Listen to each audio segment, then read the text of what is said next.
How to delete IMO account. In this video, I'm going to show you how you can easily do this. First of all, open the application.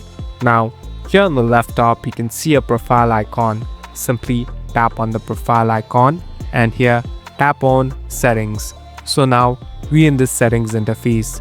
Here you can find different options and can even customize it. Here there's a section called account and security.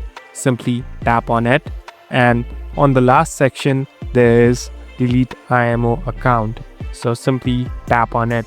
Now in order to delete it, you must have a valid reason. So simply tap on apply and here choose a reason to delete it.